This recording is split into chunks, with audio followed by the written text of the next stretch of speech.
Hello, everybody, and welcome to a special midweek live stream edition of the Will Spencer podcast. I'm excited to introduce you to one of my favorite new content creators on YouTube. He produces just very faithful videos about evangelicalism today, covering a range of topics that I'm just sort of coming to understand about the history of evangelicalism and where it led us. And he just produces such great looking stuff that tells a wonderful story and that has deeply edified me, and I'm hoping will do the same for you. My friend's name is Caleb Bobricki. I hope I'm pronouncing that correctly, also known as Bob the Baptist. And you can go over to his YouTube channel at Brave New Tube and check that out. So, Caleb, I wonder if you'll take a moment to just introduce yourself to the audience. Hey, I'm Bob the Baptist, aka Caleb Bobricki, and I am a former pastor. I was an associate pastor for 5 years, loved it, and the Lord has apparently called me to be a YouTuber. So that's what I'm doing. I do video work for clients and decided to take some of those skills that I had accrued over time, plus the ministry experience, my own personal insights into evangelicalism, and the skills I had learned in my seminary training, and then the videography skills. And I was like, let's figure it out. Let's do it. And let's see what we can do. And the reception early on was enough to say, okay, this isn't a super big waste of time. So me and my wife have decided to figure out how to keep this plate spinning in addition to the other things that God's called us to do.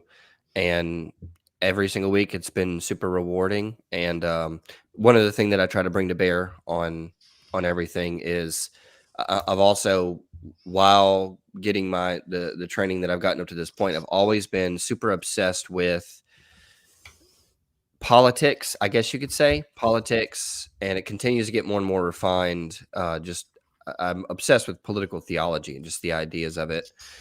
And so I have therefore followed certain figures for probably about 5 or 6 or 7 years. I would have these guys on, and for a while I just felt like, and I would listen to them all day, every day. And it kind of felt like a waste of time hobby. And then once I started YouTube, I was like, well, what's the thing that I want to talk about the most? And I kind of wanted to take like this internal dialogue that I would be having with some YouTubers over the last like 6 or so years. I was like, let me get on YouTube and talk about those things, because I believe that something my dad always says before he gets on one of his conspiracy theory, all innocent conspiracy theory rants.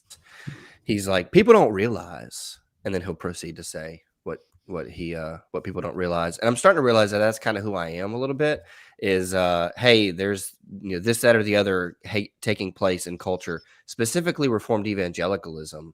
And one of the things that I want to do is dive deep under the theological hood and poke around and say, people don't realize some of the niche Reformed theological conversations that have been going on for, depending on how you look at it, decades, if not maybe even hundreds of years, all the way back to Christendom, if you want to go that far, since the resurrection of Christ. And let's talk about it and try to parse it out. I think sometimes these things are more complicated than some, especially on the far right or new right, woke right, whatever term you want to use. Sometimes they make it out to be. And so I want to kind of shed some light, but also offer legitimate politically conservative options for evangelicals and Reformed Baptists, so that they don't have to sacrifice their identity in order to be politically engaged. So I think you just summed it up far better than I could have. And I picked up on a lot of that. So I'm relatively new to Reformed evangelicalism. I wasn't born in the church. I just became a Christian in 2020 and sort of found my way into the reform world in 2022 through a church that just happened to be open during the COVID shutdown. It was actually 2021. And so so I found my way into this world full of rich theology and history that also is sort of having a socio-political kind of moment, like a moment in the spotlight, which is really interesting. And then I'm watching the collision of theology with money, power, and influence. Yeah. And I'm watching that sort of, in some ways it's becoming a train wreck unfolding in real time. And just the way that I naturally think is, okay, well, how did we get here? Meaning, like, how did I like walk onto the scene at Yeah. these things are all colliding? And there's so much to unpack just in terms of like, well, you can run forward the history of the Reformation, and then you can figure out where Christendom kind of went in the Yeah. 20th century and sort of how we got here as a cultural moment. But you mentioned something really important, like what are the theological, cultural, and political conversations that have been going on, say, for the past 50 years that are underneath the surface of what's going on. And I've just been trying to figure that out, Yeah. in real time. And so I stumbled across your videos. I don't know how. I don't remember the first one that I watched, but I found them to be really informative because they brought they brought that perspective forward of, well, this is what led up to this, and this is what led up to this. I know, just to pick one, just to, for example, pick one that you released this week about John Piper. And, Mhm. I read the opening, 50 or 60 pages of Desiring God. I was already reformed at that point. So I wasn't getting a whole ton out of it, but I acknowledge that it was a very influential book, the way that people talk about it. Right. But an influential book like that, you run it forward 20 or so years, like you did with The Radical by David Platt. Again, these Mhm. books are way, way, way before my time as a Christian. And now people Yeah. are reevaluating the impact of these books. And it was something that you said about Desiring God that I can see now, sort of in retrospect, that it put an emphasis on feeling. Mhm. And that's something that's shown up in the secular world as well, just how important it is to Yeah. the authenticity and feeling and sincerity. Maybe talk a little bit about that, because I think that's really central to this moment as well. Well, and one thing that I didn't get to harp on enough in the video for time, and we have more time here, so some of these thoughts aren't like fully fleshed out. And just disclaimer, um, I haven't written the master's thesis that I want to yet. And if the Lord leads me to do doctoral work, I've always been interested in doing something like that. It's gotten more and more focused what I would like to do if I ever did that. So some of these thoughts I'm still working through, and so I'm going to be more like hopefully intellectually humbled in how I articulate. Like I think this is true, and so I might like not always be good. And so for the videos that I produce, I always try to do like extra homework, because I know that I'm not an expert per se on this, but I Mhm. hope to be a representative of how other Reformed people feel. But what one thing that I wanted to touch on, and I haven't fully fleshed it out yet, but it is how Desiring God kind of takes place in I think it was published in the 80s, maybe before. The version that I interacted with in my video was released in 1996. Hmm. And this is a very highly psychologized self that American individuals, and even in other parts of the world, are writing Christian content for and receiving Christian content. So that Desiring God is written from in a certain kind of psychological context. So I don't know if you read or have heard. I'm sure you have now after the Gig Eva Mm. kerfluffle online. Carl Trueman wrote a book a few years back called "The Rise and Triumph of the Modern Self." It's right up there. Oh man, that's good. That's good Yeah, it's a stuff. fantastic book. So good. And I liked his Gig Eva article. So, Yeah. Yeah, um, it seemed like a pretty, like, I can understand the people's questions about who Carl aligns himself with. Sure, we yeah, can talk about that. That's a larger conversation, but it seemed like a pretty spot on observation that he wasn't the first person to yeah, make. I think it was Mark Driscoll said that because of faithlessness in the pulpit, God has raised up like podcasters and influencers. mhm, And I pushed back on that. I'm like, no, my job as a podcaster or an influencer, yeah, if you want to call me that, is I'm supposed to point people to the pulpit. Don't right, look at me as the authority. yeah, Like, I'm happy to point you to a faithful church, a faithful minister, point you to the word. Like, it's not me. Please, yeah. not me, Yeah, yeah, yeah. I thought he hit the nail on the head, and you could quibble over some things, and like you said, with who do you align yourself with, and I think a lot of people also were tired of, are getting tired of commentators, which is difficult to do because this is kind of the job of like a public thinker, is to sit above the controversy and try to navigate and give helpful interpretations. But I think people are tired of that. They just like, we want you to be on our side and just, Mm. own the liberals. And I think he's done a fantastic job in Rise and Triumph of explaining how, as following up and through the sexual revolution as well, to show how he says in the beginning of the book, I'm trying to make sense of how the phrase "I'm a man trapped in a woman's body" Yeah. can make sense, but it's this overly psychologized self where what I feel is wrapped up in my identity. And if you take even just parts of or most of the psychologized self, the social imaginary that he talks about, the context that we swim in, desiring God can make sense in that context.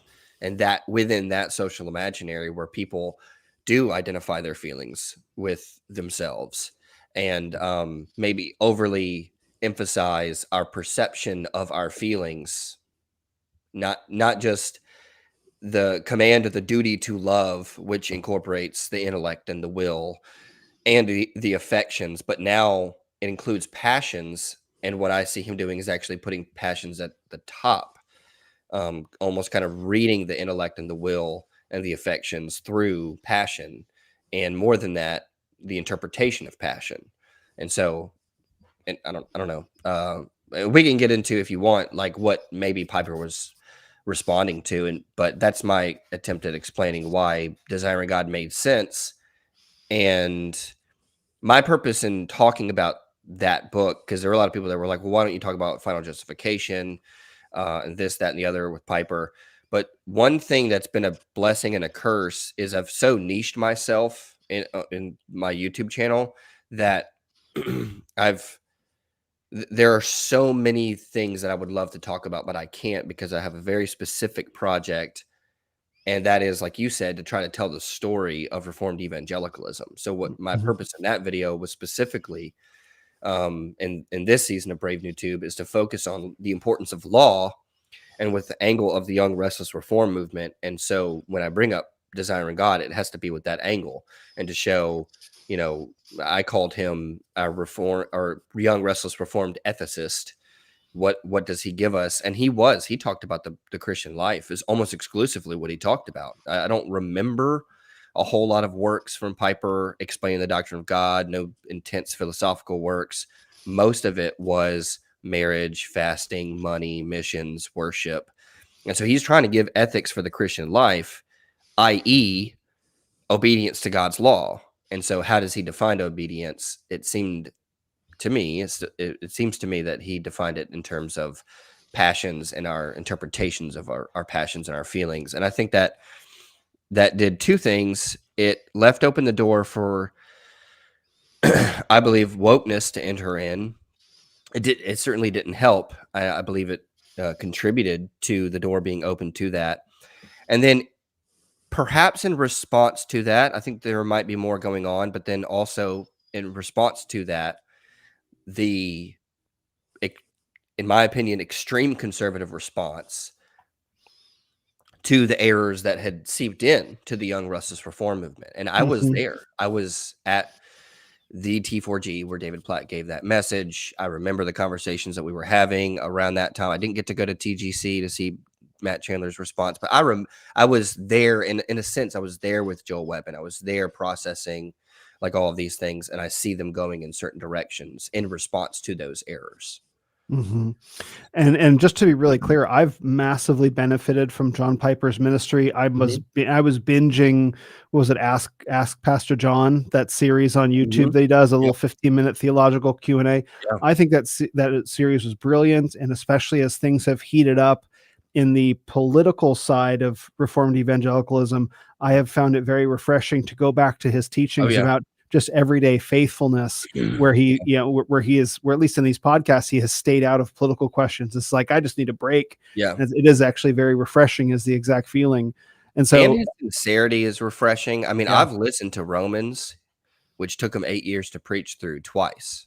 wow. Like, that's not like, I'm not just some guy. Like, I dearly love Piper, like, a Yeah. lot. and I appreciate and can quote. I think you saw in the video, I can quote for about 30 minutes to an hour, just Piper quotes. I have Yeah. stored in my heart. I have them stored because I appreciate his passion and his Mhm. sincerity. Yeah, and do a pretty good impression of him too, I I gotta say. appreciate that. That's my whale. Right. But That I think it's fair to ask also, like, I've done a lot of work about feminism, for example, mhm. Good understanding stuff. sort of what's that? Oh, Good stuff. sort of understanding where it came from, how Mhm. it exploded in the 50s and the 60s, and there were certain decisions that were made in the 70s and 80s with regard to feminism that at the time seemed like they could have been reasonable or Mhm. plausible decisions to make, but no one could have foreseen in like the early 80s Yeah. that we would end up with transgender madness 40 years. Some people did foresee it, I think, but like Mhm. they weren't like widely known kind of voices because you can kind of Yeah. run the math for yourself. And so it's really we always have to be careful when going back to evaluate works from a previous generation to evaluate them on the terms of the generation that they were produced in, and not to view them hindsight and try and judge them anachronistically. And Yeah. so I think there's like very much a way that like Desiring God was a product of its time in the same way that Wild at Heart by John Yeah. Eldridge was a product of its time. Great point. Yeah, Wild at Heart hasn't aged super well, but in the moment, it was the message that a lot of people needed to hear, and had the benefit of Promise coming out Keepers. without the internet. Go ahead, please. Did you mention Promise Keepers in one of your videos that I had watched? I Promise did. Keepers. My Yeah, dad went to Promise Keepers, and the yeah. impact it had on his life and his marriage and our family. Yeah, like you said, looking back, it hasn't aged super well, but you're talking about a dearth of any sort of Calvinistic, serious, reformed. You had them, but they were in pockets, Yeah. and now there is a sense in which we can be super encouraged because there are more reformed churches today than way more than there were back then. And as a Baptist, especially Reformed Baptist churches. So for that, we're Wow. grateful. But at the time, yeah, they didn't have a lot of serious options for Christianity. That's baffling. I mean, again, I'm new here. And Mhm. so to look back, like, you mean it hasn't always been this way? Like, there are so Right. many I know that there are more reformed churches this year than there were in the years past, like particularly the past few years. But I don't have a good context of where reformed theology has fit into the Yeah. overall American evangelical landscape, except by running the numbers backwards and being like, well, yeah, it seems like the non-denominational Baptist thing was pretty popular, right? And just trying to just Right. contextually, but it makes sense that there was sort of a lack of really solid Yeah. theology that these books were kind of brought into. And maybe it would help to sort of talk about what the young restless reform movement was. Where did it come from? What was the spirit behind the whole thing? Because that seems to be, Mhm. again, as an outsider for many years, the the most important movements to me look like they were kind of like purity culture and Right. Christian contemporary music and young, restless, and reformed. Like those three Mhm. things seem like really big seismic shifts in Yeah. evangelicalism between like 1980 to, I don't know, 2010. That's the most recent history. But the young, restless, and reform is probably the thing that I understand the least well. What can you explain what you perceive to be a connection that's interesting between the purity culture and the young restless reform movement, just like from an outsider's perspective? Yeah, I mean, I was in high school in the early 90s, late in college in the late 90s. So I heard about purity culture. I didn't grow up in a Christian family, but I heard about purity culture from the outside, and I could probably pick out a Jars of Clay album from from Yeah. a from a Yeah. lineup. You know what I mean? So I think looking back, here's how it appears to me. I think the young, restless, and reformed and purity culture are both byproducts of a lack of good doctrine in America. So I look at purity culture today as being it was sort of a half concession that the American evangelical church made to feminism.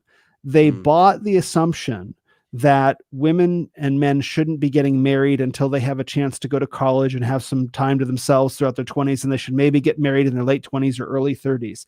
They bought that assumption, but they believe that obviously people shouldn't be having sex before marriage. And so rather than saying what you should be doing is getting married young, and enjoy sex in the context of a healthy marriage, we're just going to land on you with shame so you don't have sex at all until you actually Mhm. do get married. So Yeah. it was a concession to feminism, acknowledging, well, girls are going to be going to college and we don't want to challenge that, but we're going to do our best to make sure that they don't fool around when they're in college by making them feel Right. terrible about their sexuality. So it was a half concession to the times. And I think the same lack of doctrine is what birthed the Young Restless and Reform movement that I understand now spoke a lot about it spoke a lot about like doctrine and soteriology, etc., but it didn't talk about culture. So it's like Right. it's like you have this longing to know how shall we then live, like Francis Schaeffer, Yeah. and it kind of goes out sideways in two different directions. That's how Yeah. it looks to me. Yeah. So and that's fantastic. And what is interesting is that Josh Harris went to C.J. Mahaney's church. C.J. Mahaney, who Mm-hmm. was one of the main figures, I think he actually started Together for the Gospel with a few brothers, and Mike Cosper's Rise and Fall of Mars Hill. I found a super helpful podcast. He has one episode describing the Young Restless Reform movement. I recommend people go check that out. And you have Josh Harris, who's actually part of the Young Restless Reform movement, writing "I Kiss Dating Goodbye." I've read that book. Didn't see. I didn't. I mean, My mom maybe I read should. that book to me Yeah, because I didn't want. She's like, "You can date, just if you let me read this book to you." And so I was like, "All right, fine." So I said, it was fun. We sat on the porch. She read it, and that was my experience with the purity culture. But other than that, I didn't have too much closest to it. Now, my wife, she went to a church. This is where we met. I when I became a Southern Baptist, I went there, and she grew up in a much more stricter environment when it came to purity culture and things like that. And it was a Calvinistic church. And I don't think that it was directly connected to the Young Restless Reform movement, although was a perfect environment for the Young Restless Reform movement's theology to flourish in that in that church, in that space. But I think they had been Calvinists before that. They were reading, serious works of theology, A.W. Pink, Leonard Ravenhill. I don't think he was necessarily Calvinist, but they were reading serious theology already and teaching it. And I think you said something about like something that made me think like is aspects of Christian theology are being retrieved and protected in these mm-hmm. movements during this time as some could say a fundamentalist attempt at preserving the purity of Christianity in light of issues like feminism and Mm-hmm. things like that. And so that's kind of how I see it. And I see the narrative kind of changing a little bit more, especially those on the far right, where we can probably get into this later, where they're taking aspects of other people's theology to drive their own. Mm-hmm. So for example, and I know I mentioned him a lot. I spent a lot of time listening to him. Joel Webbin's relationship with Calvin Robinson, who's like an Anglo-Catholic, whatever he is. Yeah. Now he's not just cutting the niche theological distinctions within Reformed theology aside and saying essentially second table of the law issues, Calvin Robinson. We can partner up with each other on that. Which I find to have been and to this day, the most normal conservative, reasonable conservative response. Like, hey, monogamy, anti-abortion, like those kinds of things. Like, hey, we stand together on this, but it's not the theology from your system that's driving mine. I have distinctive Baptistic, Protestant, theological distinctives that are motivating my system. But back then, I don't. And even me framing it that way, I guess my point is to just point out it wasn't very thoughtful. Is my point. Like they're taking aspects back then, the purity culture movement, they see an issue, they Mhm. highlight that issue, and they make that the hill to die on, and that is representative now of faithful Christianity. Yeah.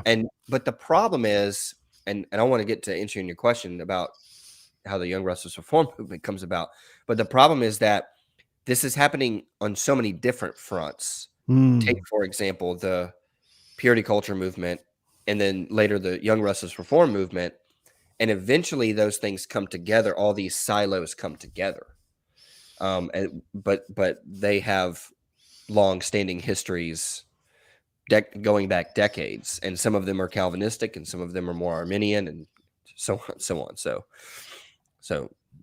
yeah, I just found it interesting, but the connection between the purity culture and the Calvinist culture actually comes together in that figure, Josh Harris, who is now apostate. I know. I've heard quite badly, I guess, and he's Yeah. divorced from his wife and something like that. Oh, Yeah. I don't know all the details. I've forgotten them. I can't remember if he's divorced or not. Yeah, because I came in, trying to understand the Christian perspective on these things, and I read "I Kiss Dating Goodbye." I'm like, yeah, that's a nice enough and straightforward book, and I can understand if it was written sometime. I guess it was in the '90s, something like that. I could understand how that would be a pretty countercultural way to think about Mhm. things. But Yeah. but again, coming from the perspective, I probably read it in 2023. Coming from the perspective today, where thinking more, say, covenantally, thinking more about like big families, thinking more about marrying young and investing Mhm. in the life in each other's lives in that way. Again, I felt it was a half measure. It's like, Mhm. well, we're not going to do this. Singleness is a gift. Enjoy this time. It's Yeah. like, well, I think the Christian life is actually going the other direction, but so many sacrifices were made. I don't know if they were made to make Christian doctrine palatable to the culture, though that's probably definitely true. Um, uh, but or just like a loss, like ideas just passing out of people's memories, or just the general drift that happens in any kind of way of belief. And so yeah, the retrieval thing I'm seeing happening, and I guess maybe there's also a retrieval now happening of political ideas, but that are swinging things too hard. So rather than like, okay, we were going to the left and now we need to go back to the right slowly, it's like, no, we need to slam the wheel to the right, just skid the car. Right. Yeah. And that's the part that I think is, I wouldn't have looked into these things if I weren't feeling that Yeah. happening during the time that I've been here. It's like suddenly Yeah. I get wow, this is amazing. Like, and all the pieces fit together for my own 20 years in the New Age. Like it fits. Here's the Westminster Confession of Faith. Oh, this is incredible, right? And then as soon as I settle down on that, the whole thing swerves hard to the Yeah. right in the course of 2 years. It's like, Well, what's going on? that makes me feel really sad. Like from like hearing from an in your words, like an outsider's perspective, as it Hmm. were. Like, oh, I've come in and this kind of feels like a catch-all theology that makes sense of the world around me. And then this isn't what you said, but I'm just putting myself in someone's shoes like that, and I'm thinking, man, there was like my life was chaotic before, and I come to Christ, and I come in, and I'm looking around, and it's still chaos in the church, and you have all these bad ideas and people arguing, and it can be really frustrating. And on that note, I just want to say, looking back, I see all these I see God using crooked sticks to draw straight lines. Yeah, of course. And I see people making very legitimate points. And I've had to actually pull back because I'm critical, and we can get here if you want, but I'm critical of guys like Bonson, and trying to be very specific in my critiques. I think actually is the way forward. I'll get there in a second. Mm. Instead of throwing the man out, but being very specific in some of our critiques, because overall I can say, what was Bonson trying to do by retrieving, for example, theonomy, or developing theonomy? What was he trying to do? Well, he was trying to give evangelicals a political theology. Mm. Can you really blame him? I mean, he made missteps and mistakes, but what was his attempt? And he didn't have, in my opinion, the most robust Christian view of epistemology, which says you can't know anything unless you start with God, Van Til. And so, well, apply that to political theory or natural law theory or common law or political theory, political philosophy, political theology. Yeah, you're going to end up with a political theology like theonomy, which essentially is what it is, in my view. I think is how I would describe it, is his attempt to do politics and political theology. And so if he's got this epistemology in the back of his mind, what is he going to say? Oh, you can't make up a political law or a policy without special revelation. Well, with what he had been given, that makes sense. And I see, like, you take 2 steps forward, 1 step back. It's like your people, and even the purity culture thing, it's like a broken clock is right twice a day. There are all these different like metaphors and ways of saying it. But at the end of the day, Christ is building his church, and it's full of sinners, and it's full of messed up people and bad theology. And we can just step back and say, here's how they were wrong. And I can get there if you want, like, but I feel like we still haven't even gotten to the Young Restless Reform thing. So No, I think we're laying pieces on the table because names like Bonson and Rushdoony, and there are probably a couple others that I frequently hear spoken about in a particular way. I know Van Til. I have Christian apologetics. I think presuppositionalism makes far too much sense. I know that not everyone agrees with that, but I think it makes far too much sense in a good way.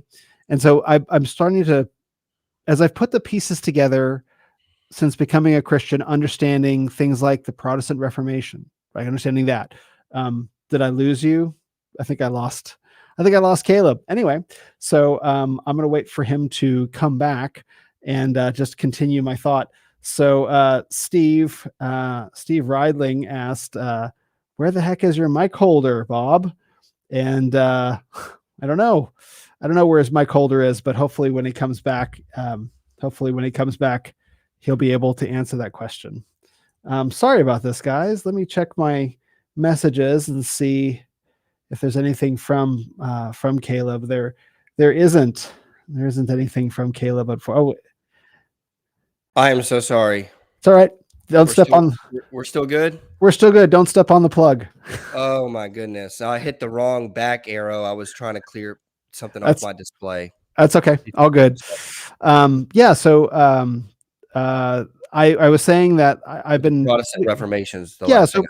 yeah, putting together, because there's nothing like congratulations, you're a Protestant. Here's the book that'll bring you up to speed on the past X amount of time. It's like, okay, well, let me figure out what that means, and let me go digging into the Reformation. Okay, great. And now let me go digging into what the Baptist versus Presbyterian. Okay, cool. Now let me go digging into different denominations. Okay, I think I got a handle on that. Now let me go figuring out like Big Eva, Mid Eva, Small Eva. Okay, great, cool. Okay, Young Restless and Reformed, Purity Culture. Okay, I think I got that squared away. And so now I'm trying to understand like theonomy versus Christian nationalism, because these are, I think someone rightfully pointed out on my podcast a while back, I can't remember when, that Christianity or perhaps evangelicalism goes through trends. And I can see that makes a lot of sense. And so coming to understand this trend of Christian nationalism that we're dealing with seems to have been informed by theonomy in the prior generation. So what's that? What was that trying to do? How is Christian nationalism a response to theonomy? How do they overlap? So I think what we're doing is we're laying a bunch of pieces on the table to kind of try and sort out the puzzle of what does Reformed evangelicalism look like today? Why are things such a mess and getting messier? And what's the narrative? So that if only we determine nothing else, what's the path for individual believers to move forward without falling into one of these various ditches that are on the road? Yeah. So you mentioned the Westminster. So the Westminster, I think, using the philosopher that Carl Trueman cites, Charles Taylor's term, the social imaginary, meaning the social imagination, the cultural milieu, the terms, the phrases, the assumptions, the presuppositions, if you will, that people are using when they're doing things. is actually the air that we as Christians breathe. Yeah. And so there is a sense in which just by existing in a post, or not even, I don't know if it's post or not, or a late, I should say, late Nietzschean culture Mm. that says God is dead. Now Christians are doing theology in that context. And in that sense, just by virtue of being born into it, this is Charles Taylor's point, we're all, in some sense, Nietzschean and Marxist, just in the sense that we all live in a world where the assumptions around us is not the same metaphysical assumptions that were at the time of the writing of the Westminster. Okay. So there were certain Aristotelian, Thomistic, you could, and it kind of fluctuates throughout time. Thomas Cahill talks, a historian talks about the, at one point it was more Platonic and Augustinian, and then at another time it was more Aristotelian and Thomistic. But by and large, no matter where you are in that philosophical spectrum, there were metaphysical assumptions when you went to go do theology that made it harder to be an atheist in those cultures. And so, I'm not gonna say his name. I don't know if he wants me to cite him on this, but I'm compelled by it, so I'll say it. And I'll say a close friend of mine, mentor, in critique of Van Til, says that Van Til, for example, is going to say you can't intelligibly interpret anything without starting with God. Mm-hmm. And then Van Til goes on to critique Thomas.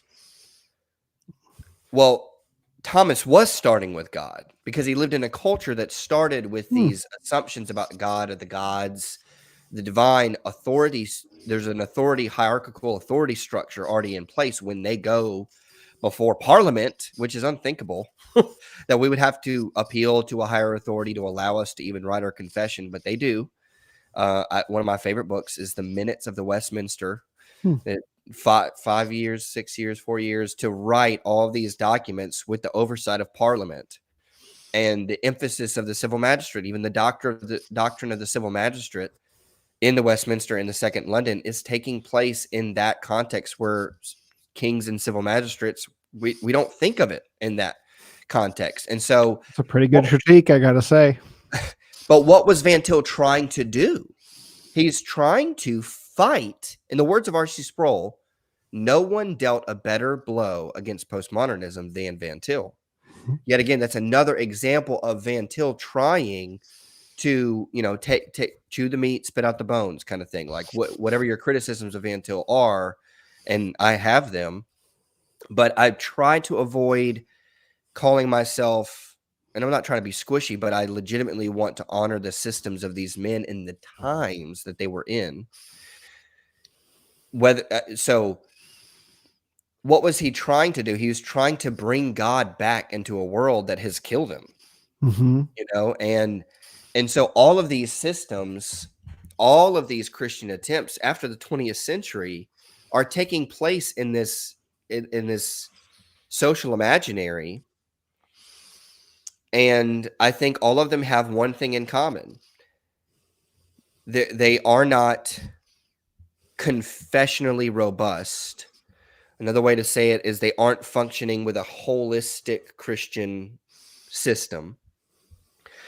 So you think about the problems that they're addressing, and take purity culture, for example. And this is part of the problem with fundamentalism, is that we see an issue and we focus on that issue and we make that part of our distinctives as Christians, is that we don't have sex before marriage.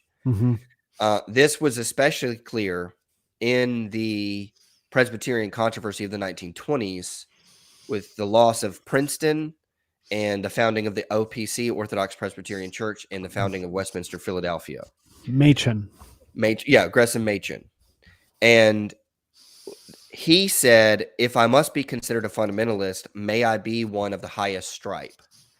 He didn't want to be called a fundamentalist, but he Sure. was okay with that, and he was a hero of the fundamentalists precisely because in his attempt, now he did write a book on the virgin birth, but even that was assuming an entire Christian system of theology, which starts with God, knowledge, man, the Mhm. covenant of works, fall. There's a whole systematic theology when he goes to, that he's functioning from when he goes to write his book. But most specifically in his critique of the social justice gospel, when he said famously that social justice Christianity is not Christianity. Mhm. The reason that landed was because it takes place within the context of an entire system of theology. The book, Christianity and Liberalism, I'm quoting D.G. Hart, was essentially an exposition of the Westminster Confession of Faith, just applied to specifically the errors that he was dealing with when it came to critical theory and things like that. And so I say that to say, one, let me back up and say the best thing that we had as Reformed people, or as evangelicals just in general, was probably at that time, or I'd say the most accessible form of combating liberalism was American Reconstruction and theonomy and Van Til. Rushdoony and Bonson, right? Rushdoony and Bonson. Now, I disagree vehemently with theonomy. Okay. However, that was what made sense at the time because that was the most theological the most theological system that had been given. Up until that point, things had been, and I'm not going to die on this hill, but like robust Reformed Baptist works like James Boyce's Abstracts of Systematic Theology had started to slowly die out. Like we don't have as Reformed Baptists, Reformed Evangelicals, the best we had was Hodge, Warfield, Voss, Machen, Kuyper, Van Til, and that's that Reformed family tree that I spend so much time talking about, and I'm obsessed with it in part because I think that was the most systematically theological thing that we had. And getting back to my critique of my critique of Young Restless Reformed and purity culture, and fundamentalism even itself that Machen reluctantly joined. Fundamentalism even itself was identifying the errors of the day. So the denial of the resurrection, the virgin birth, the inerrancy of Scripture. We identify those problems, and then we make those 5 fundamentals of the faith. And you have to now, our positive theology is reacting against the error instead of saying, let's just go back to our prolegomena and start there and create a system. Oh, wait, it's the Westminster. It's the, these timeless Reformed compendiums. And so does that make sense? That my critique is that a lot of times, and let me tie it to what you and I are passionate about, is on the new right. One of my critiques is they're not being holistic enough. Okay. Their critiques are picking certain problems in the culture, and their catchphrase is, you got to know the times. These effeminate pastors, they don't know the times. But what I see is, as you said, there's trends that Christianity goes through. I'm seeing the same trend where we're identifying a problem in the culture and we're making that the identifying sticking point in Christianity, into the whole thing of Christianity. You got it. Okay. So Christianity, maybe just Reformed evangelicalism, is always in a reactive frame, is always looking at the errors that are happening in culture and is reacting to them perhaps in the opposite direction, rather than starting from a form of first principles and working forward. Do I just sort of have you? Okay, maybe Reformed evangelicalism, that's not necessarily Machen, maybe part of the Reformed family tree. Like where do we go ahead? I know Joel says he's the best we got. Machen actually is the best we got. Yeah, he's amazing. He was amazing. And I really love Van Til. and he got a lot of things wrong, but I really like Van Til a lot. I see Federal Vision and Doug Wilson stepping away further from the orthodoxy that those men stood for. That's another topic. I don't. My channel is not a Doug Wilson bashing channel. My point is to tell the story, and my point is not as much Doug as the people that influenced him, and the people that influenced him most, especially Van Til, Bonson, and I guess you could say Rushdoony. Yeah, they were at the time. So in the 20th century, 1920s, the best that we had of Reformed theology within like 100-year time span that I'm aware of is Westminster Philly. It's Van Til. It's the founding of the Orthodox Presbyterian Church. And Baptists, which is a whole other issue, a lot of our works had kind of fallen out of print, and we don't have that. So the best that Reformed Evangelicalism had to offer was that. And then the followers take their writings, and it's the errors of those writings that, when it's applied in American Reconstruction, I think starts to go more and more awry. So, but they are the that we've got, the best that we've got. Okay, so American Reconstruction, what's that? Right, I've heard this term Reconstructionism, and it's on the list of things that I'm getting to. So I understand the story up until Machen and the OPC. In fact, I remember reading Christianity and Liberalism, and it's really clear that he's reacting to and responding to the errors of the day. And the church that I'm currently a member of, when I joined, was part of the OPC, and we as a congregation voted near unanimously, maybe just 2 votes off, to leave the OPC and join the CREC. But in the process of doing that, we got to explore, like, here's what the OPC is, here are some of the challenges the denomination is currently facing, here are some of the results of that, do a bunch of reading. It's like, oh, okay, I can understand and see very clearly the way that the OPC was responding to the challenges of the day. But maybe today is not quite so adept at responding to the challenges of today, which the CREC is more set up to do. So I understand the story up until around that point. But what happens after that, 40s, 50s, 60s, 70s, 80s, that's the part where things start to get really fuzzy, maybe until R.C. Sproul shows up on the scene. Somewhere in there it's a little fuzzy. Okay, go ahead. Yeah, well, I just want to say it now because I was going to, and then I forgot.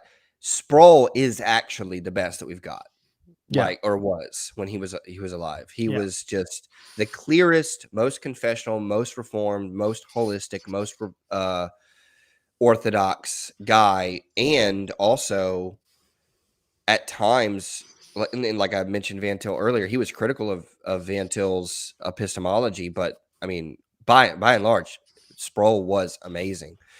And and in case I wasn't clear, this goes back to Herman Bavinck in the Netherlands. Yep, another one.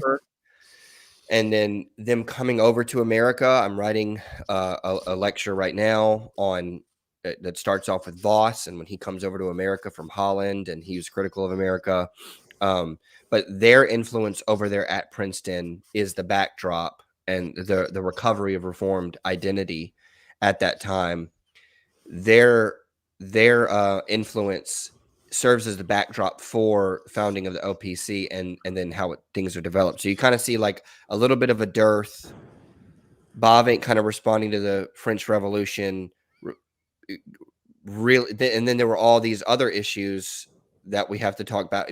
How far you want to go back and talk about, which I'm still learning about the liberalism of the Reformed Church in the Netherlands, and then a new Reformed denomination. So it's new, but it's actually trying to be old. And so that's Bavinck's dad was the Dutch Reformed. Yeah. And so that's Bavinck's. That's my wife's. That's the background. That's my wife's background as well, as Dutch Reformed. Oh, sick! That's cool. Awesome. Yeah. But that is imported over into America when Voss and them come over, and that's in Princeton. And then Van Til is actually attempting to embody both the Puritan strand of English Reformed theology and then Dutch Reformed theology. He's trying to just embody that and teach it. And so you kind of see like things really come to a head at the founding of Westminster Philly, and then kind of go just back down a little bit in ways that people had filtered off. So, like you were saying about trends, it's like you see kind of faithfulness being revived, and then things kind of going down a little bit more. Just in my opinion, American Reconstruction, to answer that question now, is starting to lose sight of its confessional holistic heritage, its Hmm. full reformed heritage. And just a book I would recommend on that is I think it's just called American Reconstruction with a subtitle by Yeah, I'll pull it up. Crawford Gibbon or Crawford Gribben. But American he, Reconstruction. Go ahead. yeah, what's his last name? I'm going to pull it up right now. Reconstruction. It looks like Black Reconstruction in America, Reconstruction of Concise History. Give me. I'm not seeing. I'm not seeing it. Crawford. Oh, yeah, let me try entering that here. I'll share my screen. I think I can share my screen. It's called Survival and Resistance in Evangelical America, Christian Reconstruction in the Pacific Northwest by Crawford Gribben. Crawford Gribben. Gribben. There we go. Mm-hmm. Jan Darby and the Roots of Go Dispensationalism. down. No. No, Go down a little bit. Go down. Right there. So the one with the mountains this and the one. trees? Yep. Boom. That's the one. So he, if memory serves, a few years ago, I heard him tell this story. He actually went and stayed out in Moscow for a while and tried to, and it wasn't a hit piece. It was actually just, let me just live among these people. And that's a really good example of someone who's pretty robustly confessional and has a deeply intense educational background, yet among people who are really trying to make cultural reform. Mm-hmm. And if memory serves, his criticisms, well, my criticisms would map onto insights from that book, that you start to see that trend again, where we're losing some of the holistic, like you said, go back to starting points or first principles and kind of work our way toward this or that issue. And then another resource, this is going to be very hard to find, but Bill Moyer, or Moyers, the famous journalist, Mm-hmm. did a 3 or 4 part docu-series back in I think it was the 80s, on American Reconstruction, and interviewed Rushdoony and all those guys. And I've Oh included wow. clips. Yeah, I've included clips from that off and on throughout my videos, and it's linked in a couple of my videos. And the video Christ is King, that has Van Til, Doug, and Nick Fuentes in the thumb. If you go and look in the description, it's there, because it's kind of hard to find. But American Reconstruction is theonomy joining with other fundamentalist types of evangelicalism in order to fight the cultural decay. And it started getting more political, and even American politics, and they started trying to sway voters and things like that. And a lot of it, I mean, even among them, you had people within that camp that were even critical of the ways that certain figures were doing some things sometimes. And anyway, good people in that movement. And the thing, it was Rushdoony.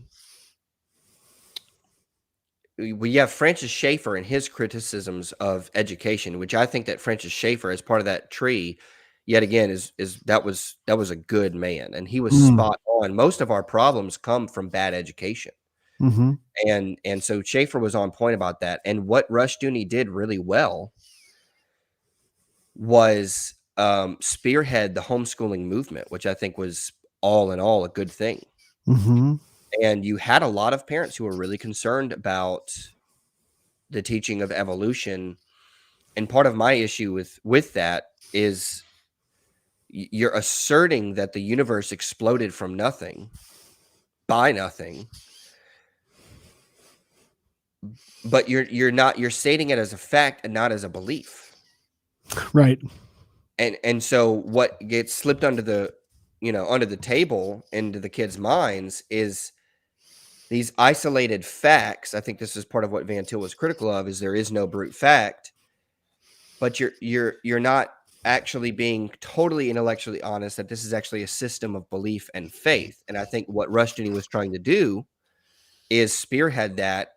So the way I say it is, I would mark and avoid Doug Wilson, but I mean that as a pastor, and I wouldn't want him as my pastor, but I would want him as my principal of the school. Mm.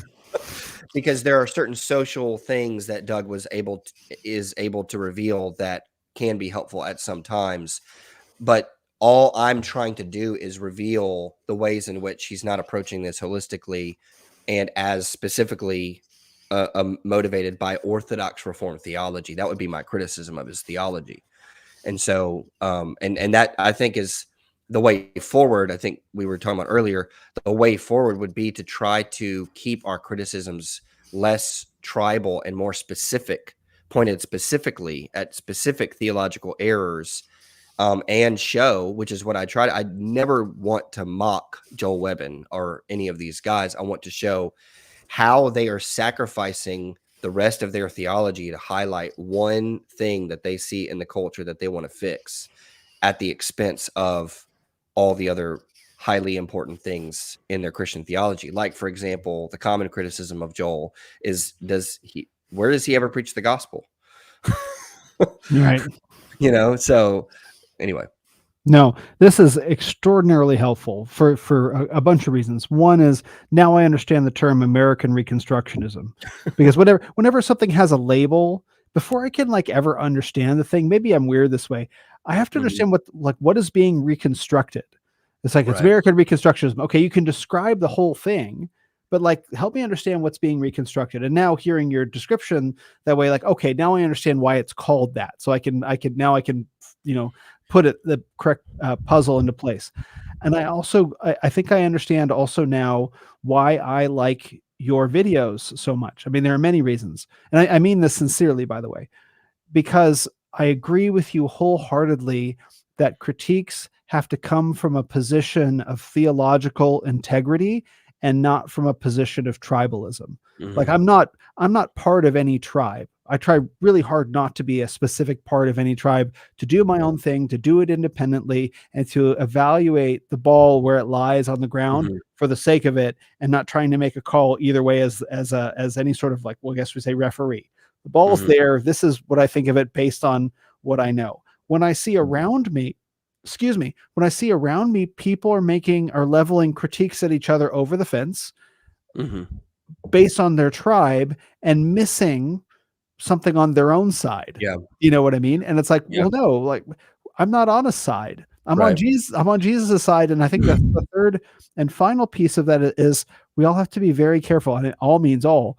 We all have to be very careful, myself included, with with heroes, with being such and such is my hero. It's like, well, okay, such and such, especially from a Christian context, that's a man, and men, as we all do, we make mistakes, right? We draw bad conclusions from good information, even when we're trying really hard not to, right? It's just part of it. And we all need to be open to the possibility that along the way, we've all made errors. I certainly have.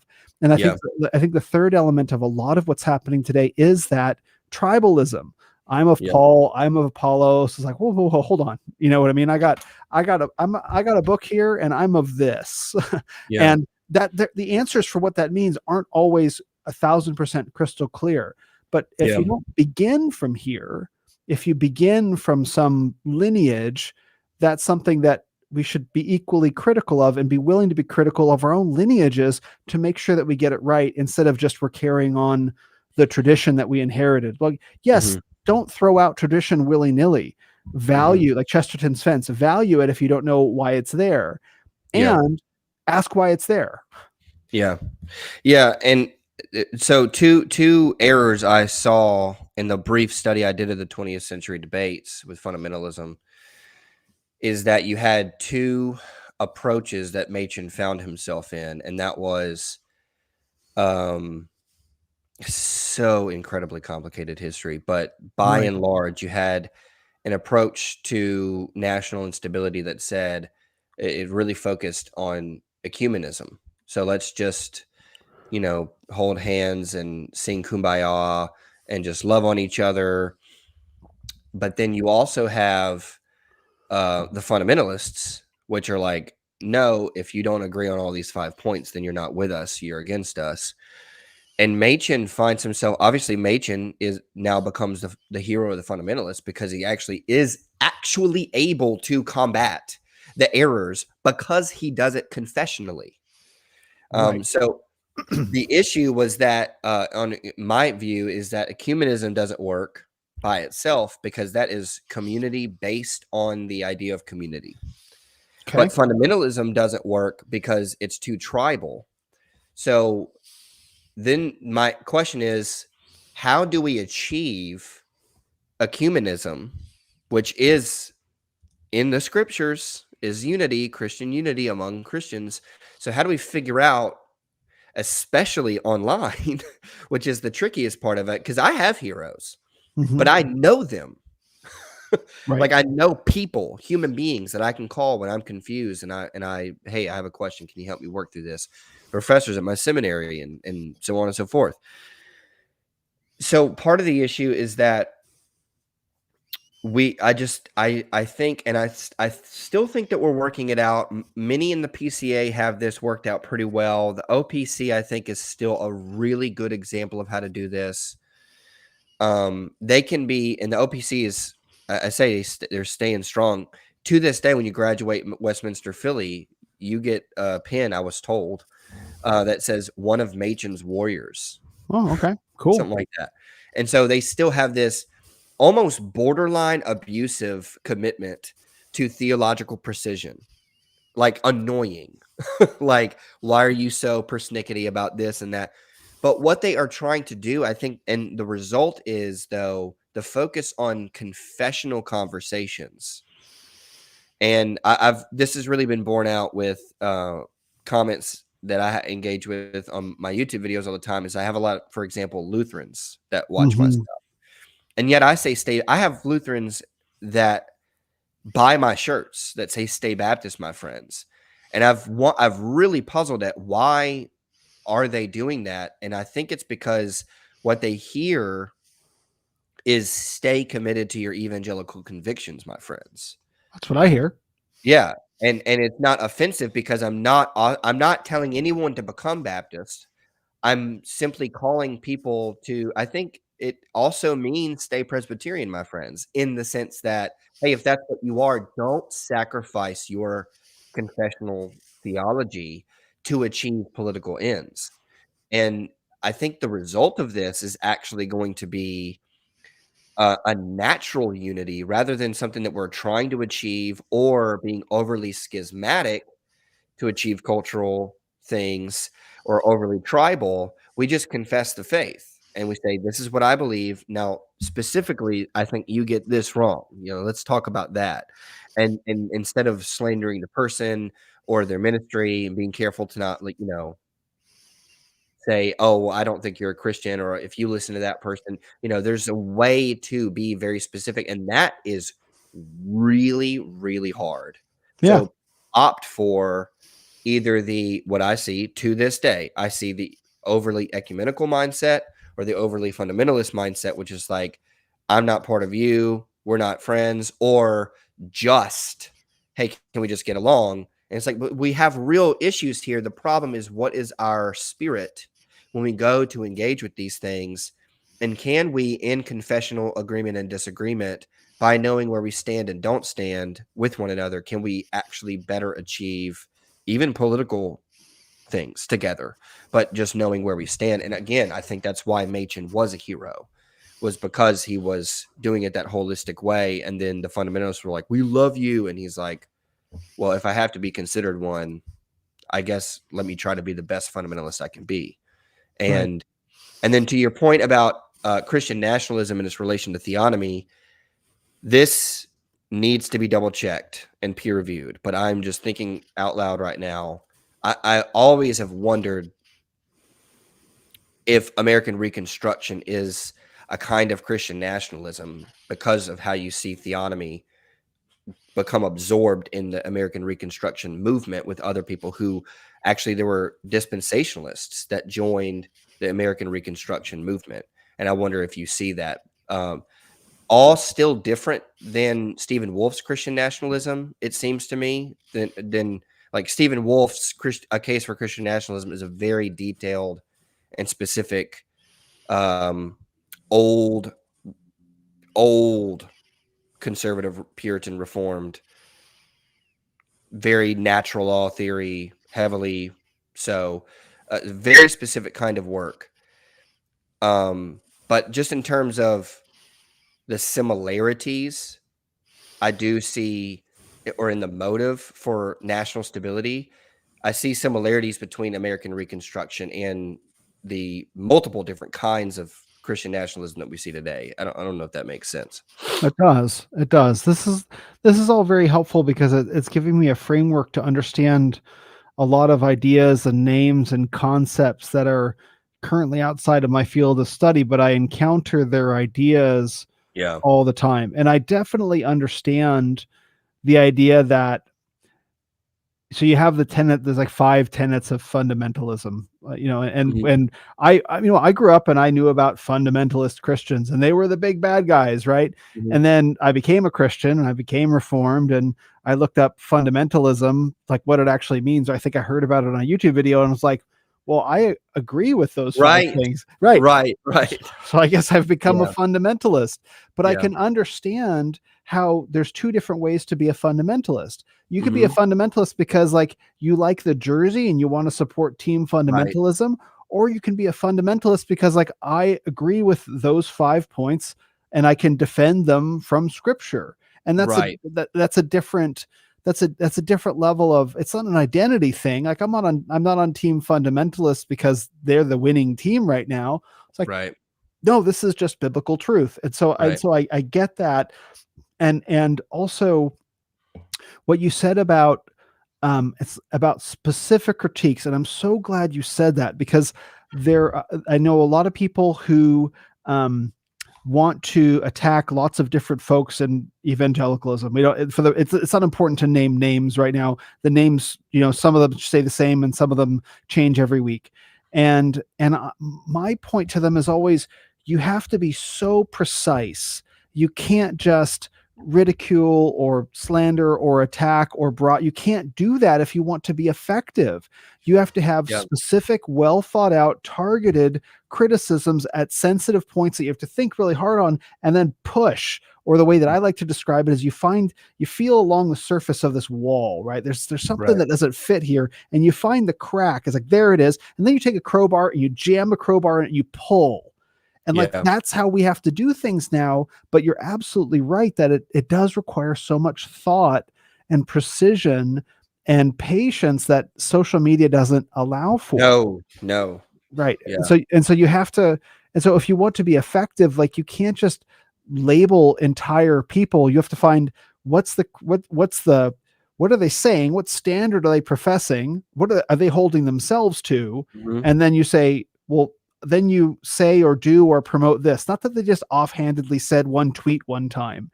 You know what I Mhm. mean? Like everyone Right. tweeted stuff in 2019 that after COVID, like everyone had to reevaluate everything. So I don't know that that's necessarily the right way to go about it. But if Yeah. you can look at a tapestry of their content and you can pull out specific themes and say, okay, you say that you believe in this standard, but as I go through everything that you say, you're very clearly not adhering to that, and then you can put that together in a Yeah. concise and powerful way. That's how you level these critiques, but social media doesn't really allow for that, does it? No, and I think it's also one reason that I have to be as insane as I am on my videos is because if I want this is a really dark thought. So let me tell a quick story. So I Yeah, was we had to go, my dad was out of town, and so I had to go and water his plants. He asked me to water his plants. I'm sitting there in the greenhouse watering, and I got on the phone with Grok, which I know I just made a video about why not to use AI, but right. I hopefully I used AI and I didn't sin. Anyway, but I had some things I was specifically trying to run some numbers through, and I was asking like how how can I get my numbers up? So I'm a YouTuber. I'm always trying to get numbers up, get retention up, blah, blah, blah. And it said that my title, we were dealing with one specific video, wasn't punchy enough. It was like, oh, well, 3,000 is good, but if you really want to get to this threshold, you're not. And I literally at one point said, you don't understand. You're a robot. I'm a Christian human Mhm. being. I have ethics. Okay. I'm not going to just slander this person. Right. and but what's hard to do is so like to get higher numbers on the algorithm, I got to be punchier and more insane about a person and be more tribal. And I'm not saying you don't call out error. I'm saying you Yeah. do, Right. but you have to do it in a way that it honors the image of God in them, honors them as, especially if you believe they're a brother or sister, that honors them. But then you got to get views, and that kind of specific critique doesn't get us views. So what do? I put on a wife beater. I burp Bush.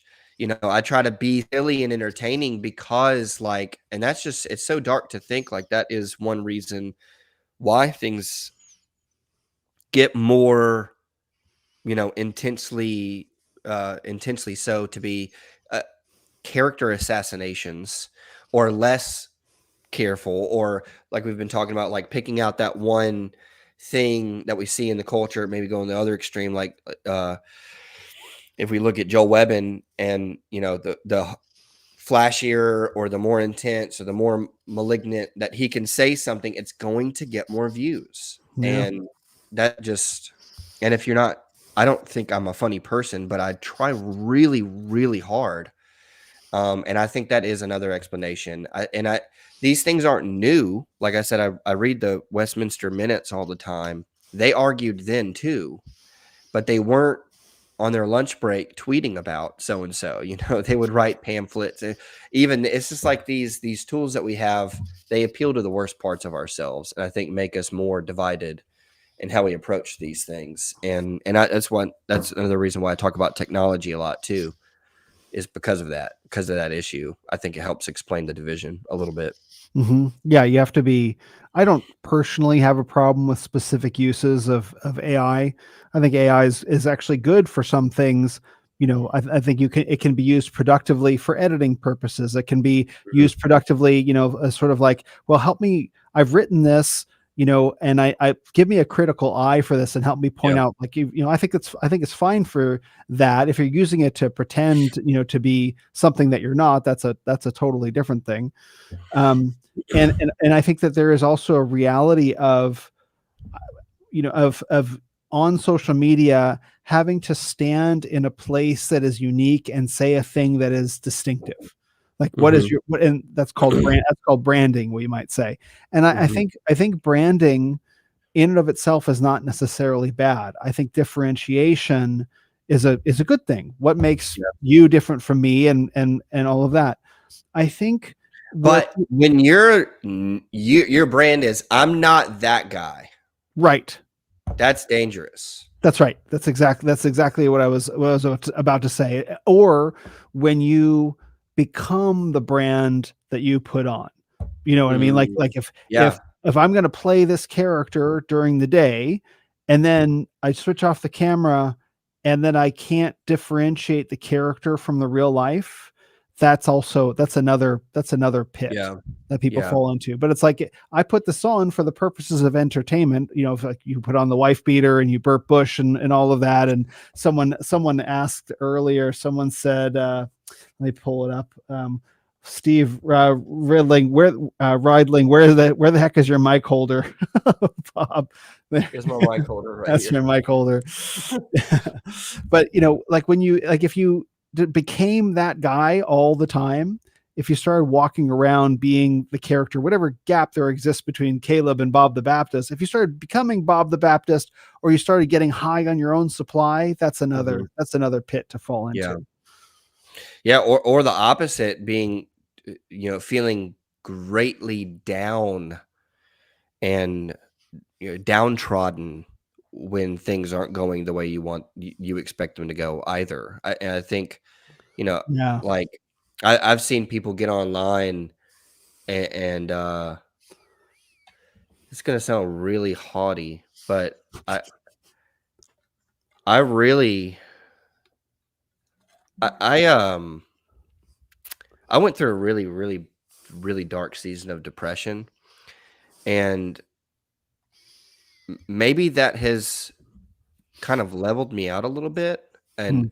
I wonder sometimes, because I wasn't always like this. I think social media used to really give me anxiety, but I see sometimes the way that people treat each other online, even in my own comments sometimes, and I'm just like, the reverse is true as well, where you feel like you always need to be on the defensive instead of, like, if you're going to critique someone, critique something specifically. If you're going to do something positive, develop it positively, actually do positive thinking. But it can't, I guess what I'm trying to say is people on the giving or receiving end often approach these conversations far too personally. I don't know if that maps onto what you were saying, but Yes. Oh, absolutely. Like there's I've seen that most clearly in the discussions between Roman Catholicism and Protestantism. That's where it's shown up most obviously for me, though it's everywhere. Is like it's impossible to have, and this is why I don't engage in these discussions largely. I mm, can, if you want to have a discussion about, Rome Catholicism versus Protestantism or Eastern Orthodoxy or even Mormonism to some extent. I can have those conversations to different degrees of proficiency, but I can have them. But I choose not to online because it so quickly gets deeply personal. hmm, And once you start touching on issues that are deeply personal to the individual through the medium of text and the screen, hmm, no one's going to budge because you're yeah, not going to be able to speak into the heart of what's really going on. right, Even if you want to try and have a very precise theological discussion, if you even if the point lands home, the person the person almost universally will react with some amount of disturbance, anger, sadness, or feel defensive. And hmm, so when having an evangelistic conversation, I don't want to make them feel that way. And so, but there are other circumstances, there are other topics where they arouse equally strong feelings. yeah, And so how do you approach them? And I'm guilty of this. Like honestly, like I come from a background in the New Age. Like I can take it apart and I can leave it in pieces. And I still have to be very careful just for my own sake, because I talk about New Age stuff and I get a lot of people coming who are very true believers about some very dark ideas. Advaita Vedanta Hinduism is a good example. Tarot card, like Vajrayana Buddhism, deep and esoteric tarot cards. I can talk about all those subjects for a while, but yeah, these aren't people that are just caught up in something that they read in a book. Like these are hardcore, hardened, true believers in these yeah, in these doctrines, which are very serious, the very, very serious antichrist doctrines, anti-Christian doctrines, at least. yeah, And so, even interacting with them, I have to be careful in my own mind that I'm going after the idea that has itself wrapped around the axle of their heart and not the person. And right, and that's still very, very hard to do. Win the man, yeah, not the argument, as they say. And that's in something where the dividing lines are so very clear. Like yeah, you're talking about a Peter Jones oneism versus twoism kind of thing, like where it's like hmm, there's no gray area. But when talking about interpretations of scripture as applied to Christian law and or, law and culture, you know two people can be sitting right next to each other theologically and be worlds apart, and the capability for people to misunderstand each other is enormous. yeah, and man, it's so interesting. Like, I feel like there are so many dozens of directions this could go in now, because like something you said just now reminds me of the fragmentation of all this information, Yeah, and we're all very ideologically captured people, yeah, and sometimes a lot of times it's a mishmash of different ideologies, and sometimes we're not even aware of them, and when I'm engaging with someone, we're not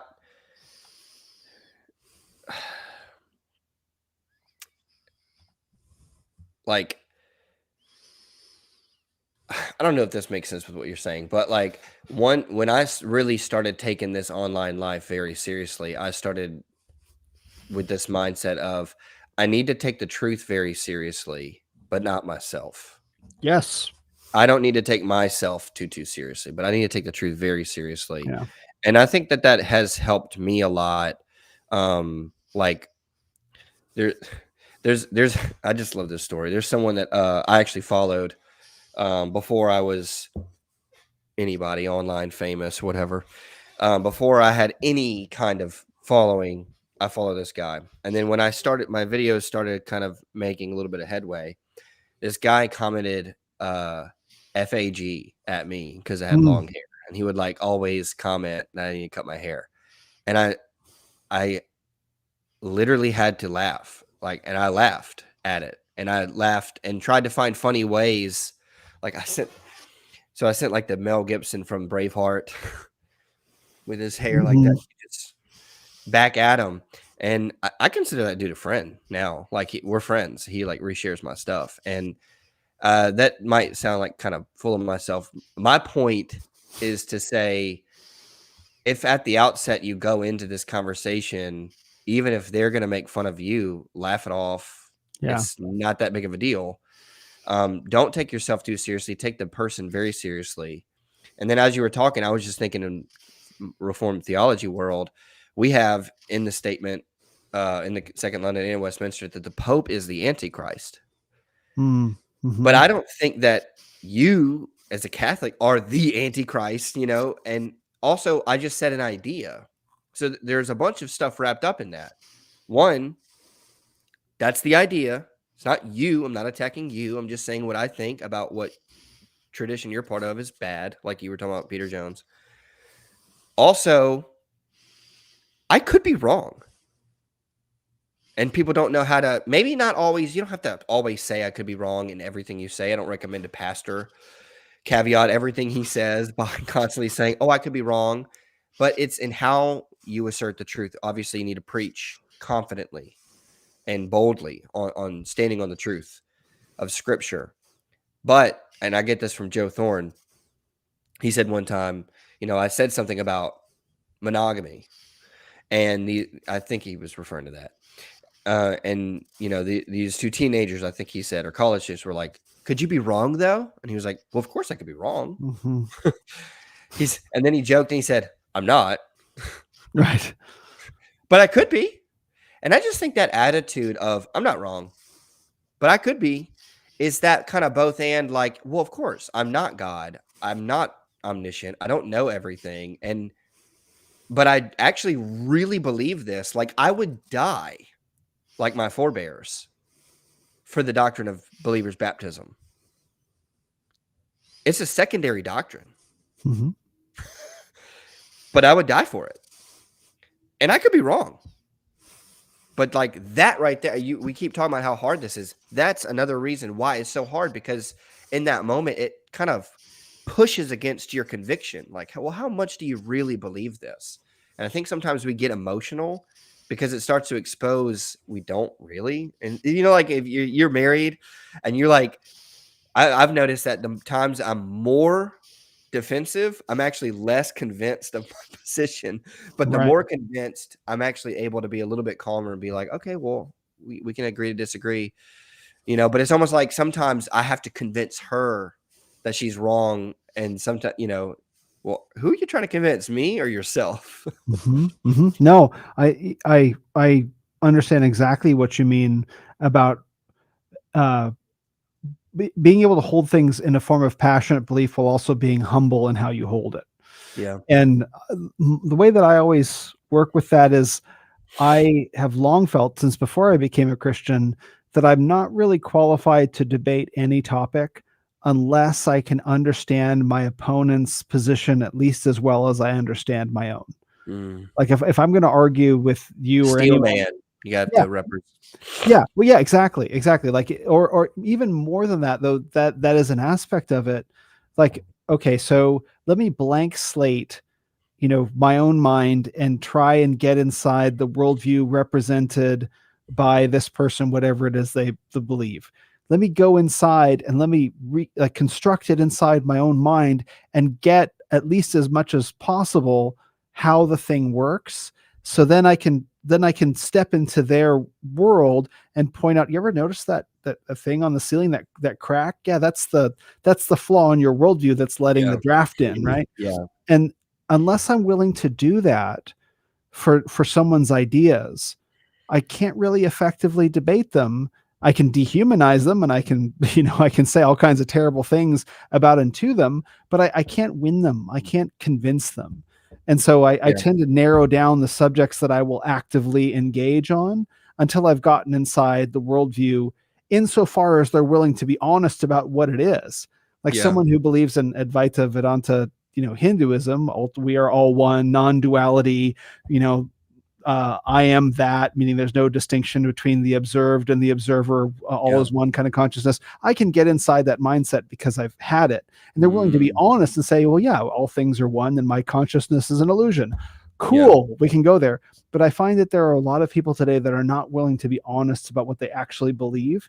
Mhm. And because they know how it'll sound if they say it. Yeah. And so that's the part I think that gets really frustrating, is like, we can't actually have a debate about these subjects because one side is willing to be totally honest about what they believe insofar as they themselves are capable of understanding themselves. Meaning Mhm. I'm being honest 100% insofar as I understand my own self as a Yeah. being.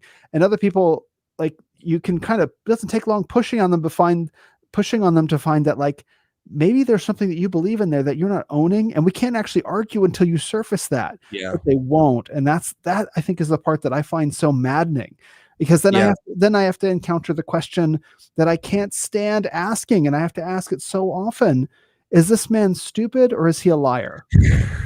Don't make me Yeah. choose. I don't want to have Yeah. to choose if you're stupid. I don't like those choices. Yeah. Yeah. Yeah. And in the theology world, I've noticed it goes both ways too, that of course you can be communicating in a way or even saying words that strongly insinuate, if not outright say, that you think that that person is a heretic, Mm, right? Because they believe X, Y, or Z. And oftentimes that's that's a whole other can of worms, because mm. saying something is heresy does not mean that you're saying that that person is a heretic. And Yeah. even if you are saying that, that does not necessarily mean that they are going to hell. You're just saying, here's the idea. The idea is this. But on the other hand, it goes both ways, because sometimes someone is not calling you a heretic, but you think they are. And you should stop that.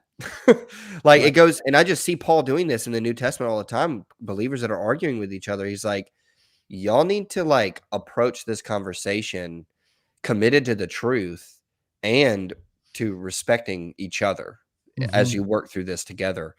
And I really find it very unhelpful, because the schism can go from the other side as well. I mean, of course, you can have that person as being schismatic and saying, I want nothing to do with you because of that tribal thing that we talked about. Oh, you think this, I want nothing to do with you. But it also can go the other way, where someone is just pointing out an error, but then the person who's having the error pointed out to them thinks, oh, well, this person's saying that, you know, I'm less than or something. And they're not. They're just talking about the error. And Mhm. sometimes it's both. And that's the worst of it, is when someone is saying you're a heretic and you're going to hell and the other person's being defensive. You can't talk like that. Mhm. But again, the internet is designed for only those kinds of conversations. Well, especially X, Yeah. 280 characters, high Yeah. speed refresh rate, Yeah. no faces. And one of the things that's really interesting about the platform is that it sort of reflects the views of the original founders back in the day. Everyone, no matter who you are, gets the same 280 characters. Yeah.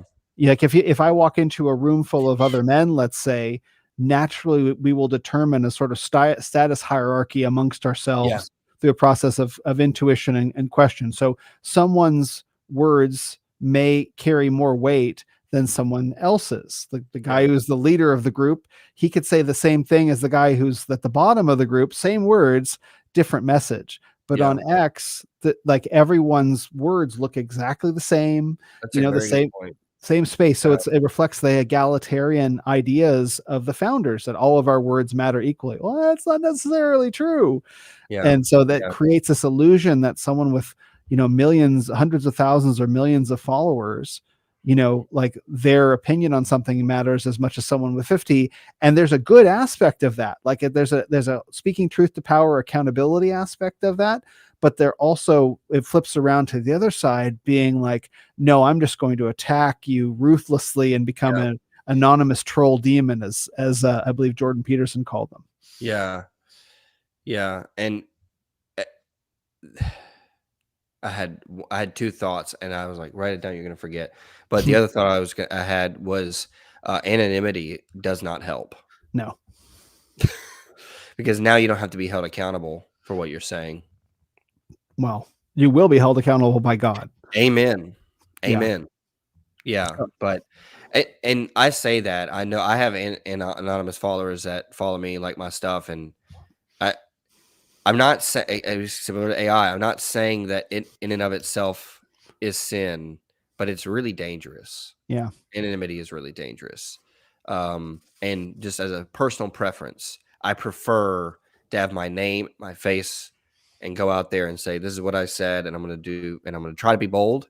Which I'm not always. I'm gonna try to be bold and say what I mean what I say, and then have my reputation tied to it. And then if you don't like it, then I'm sorry. Yeah. I've been real face, real name from day one, and I wouldn't have changed a thing. Like, I'm accountable for every word that I speak, and I have to choose them carefully. And I think that is the accountability aspect is so, so, so important. And when you remove accountability from anyone, man or woman, bad things happen.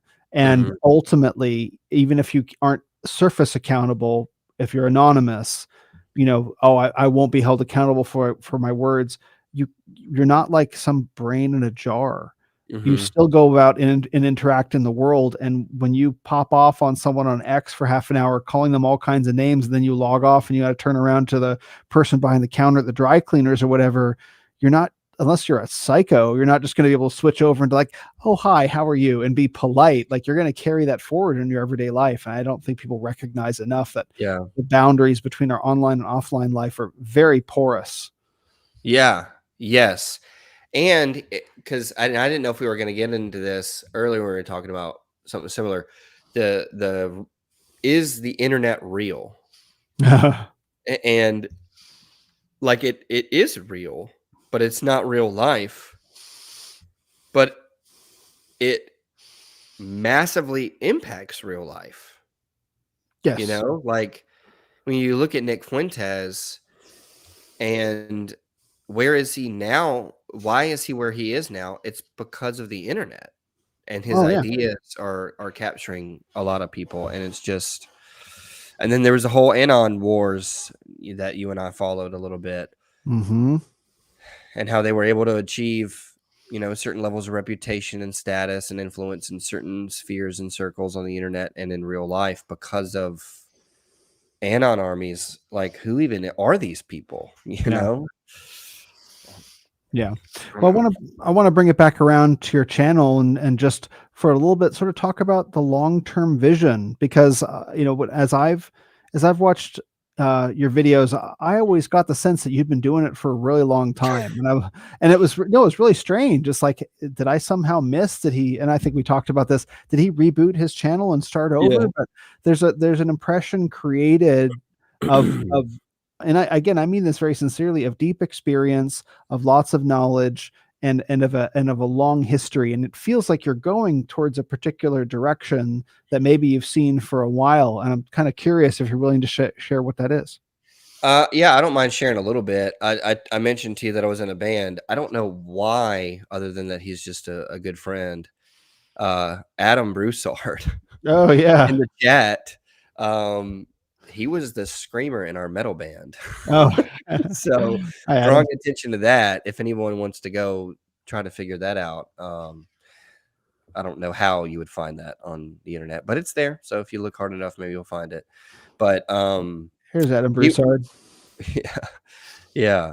So we were. I attribute some of it. It was something I kind of discovered that maybe the reason the videos feel lived in is just I'm a drummer. I Mm. don't know if he's even still in the chat, but I'm a drummer, and so I have rhythm.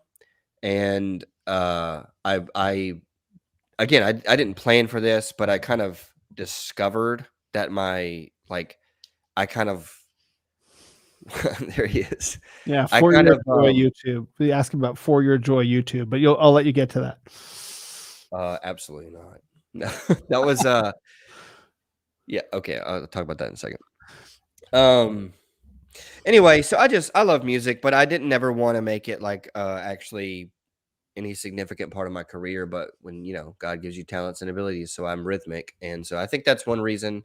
Another reason is I grew up with a camera, so I already knew a couple of things, and then the background and knowledge was just like experience and seminary. um in terms of just he mentioned For Your Joy. Yeah, I started a podcast one time with a friend, and we all have, who hasn't done that? So it was Mhm. nothing special. If people want to go look that up, I'm kind of embarrassed. Just in the vein of previous practice with me.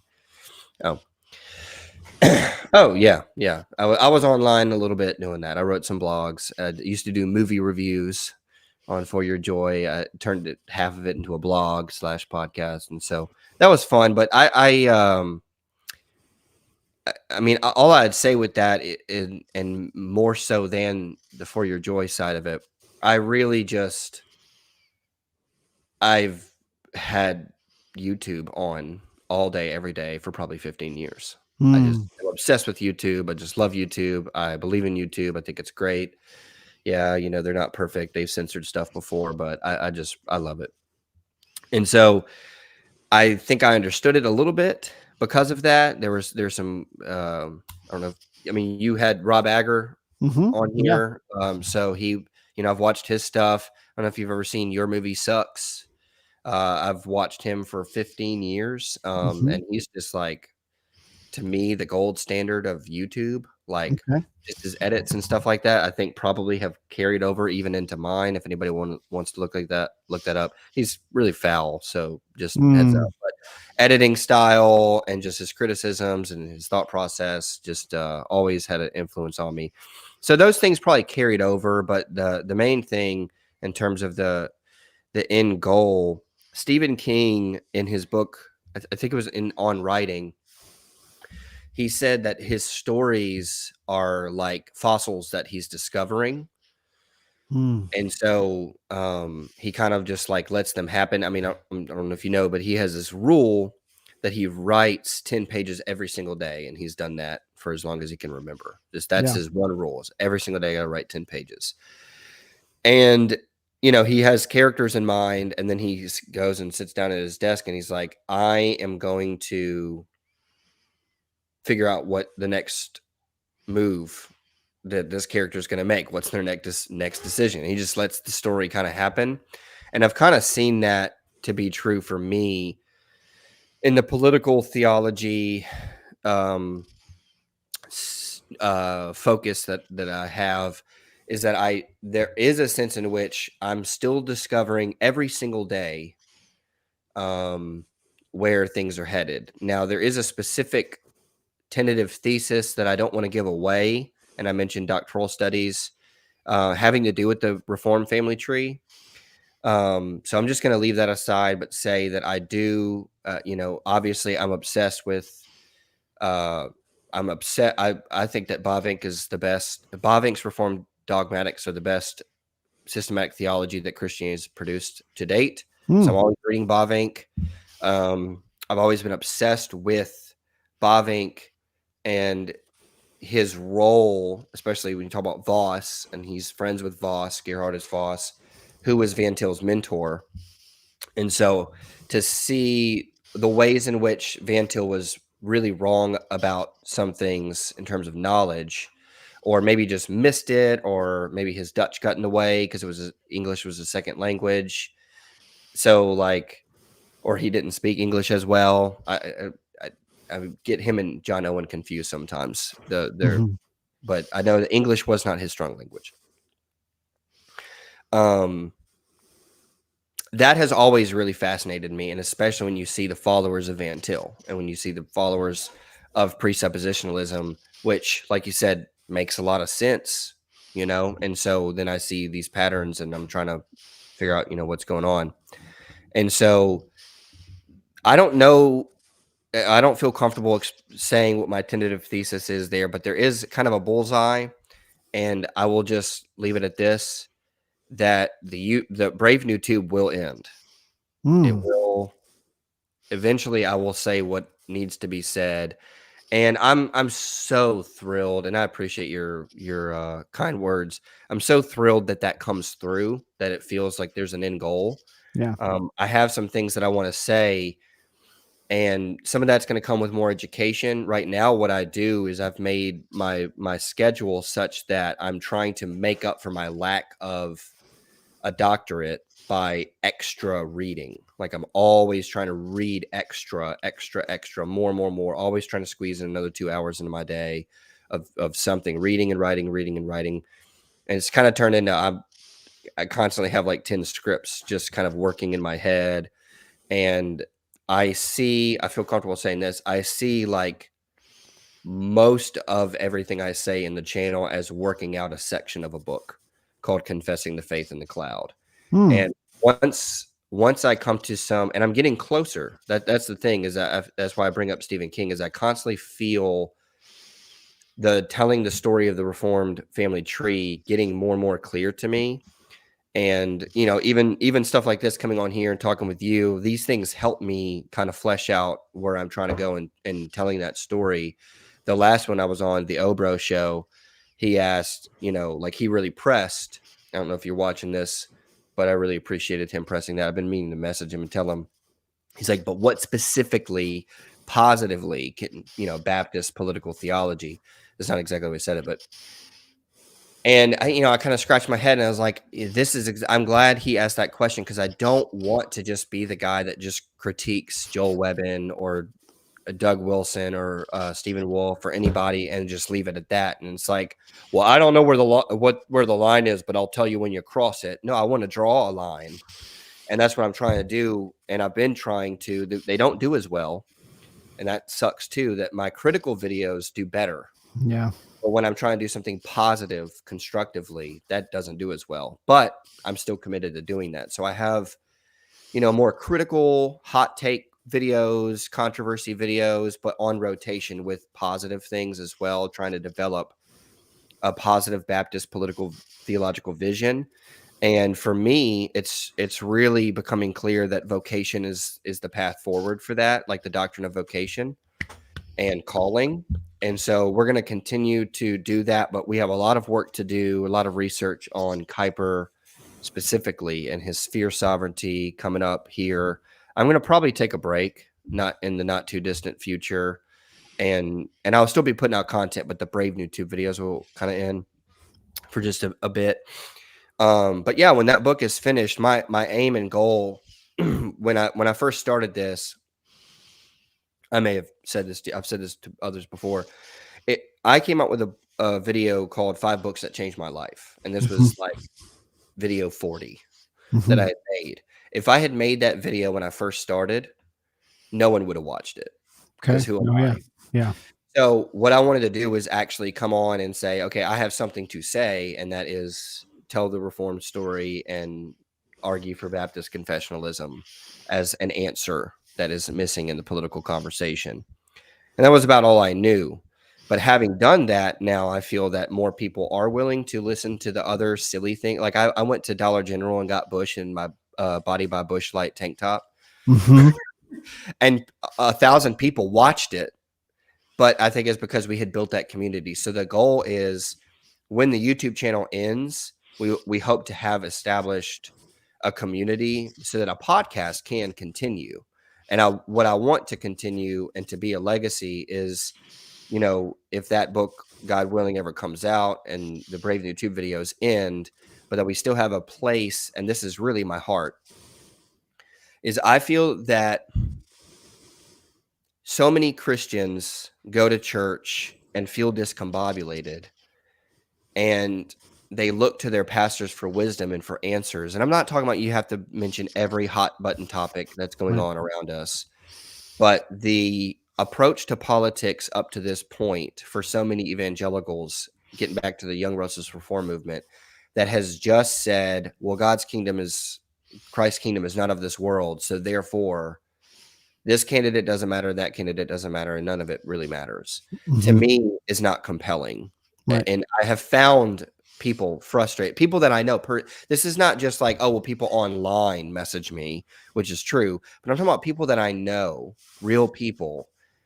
Take Charlie Kirk, for example, go to church and are truly brokenhearted, and they really want pastoral wisdom. And by no means am I saying that I want to replace the pastor. I want actually to make content for pastors to help even them. I see half my audience as pastors. And so I'm also trying to help them kind of be a friend to them. Hey, I'm not a pastor. So I'm gonna crack a bush and let's talk about, let me give you some things to think about for the pulpit, but I'm by no means doing what you're doing is far more important. Yeah. However, when Christians leave Lord's Day worship and they go into their week and they look online for entertainment, there's very little trustworthy places for them to go to feel like they can kind of not have to be as discerning as when they're listening to other things. There are a few Ligonier is a good example of one of those places on the internet where you go to and you could just about trust that every resource that they put out is trustworthy. Yep. So I want to be a voice, whether it's disenfranchised men in the manosphere or even women or, young people coming up. I don't know if I want to say,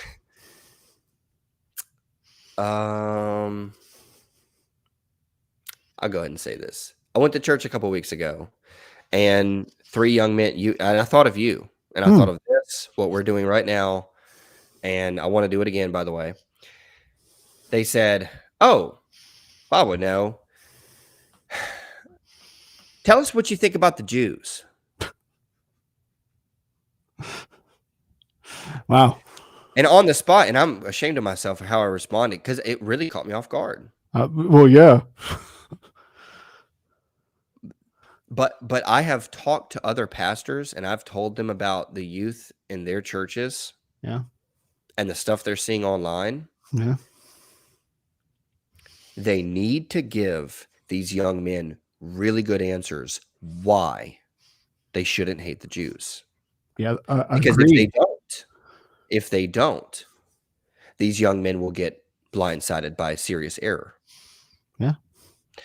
And so I have become, and you can tell I'm becoming increasingly passionate about talking with pastors through the internet, helping them think it through, and also the young people who are finding out about these. As I say, people don't realize, there's a lot of niche things under the hood, and they are jumping to get to that one little. I love how Charlie Kirk said it. He goes, "You're overweight and single and jobless, and it's the Jews' fault." Yeah. Well, he had his finger on something that, like, we need to give young men actually a positive vision for their life that doesn't equate to some critical race theory version, but it's okay because we're white and we hate the Jews. Yes. And that's why. Sorry, go ahead.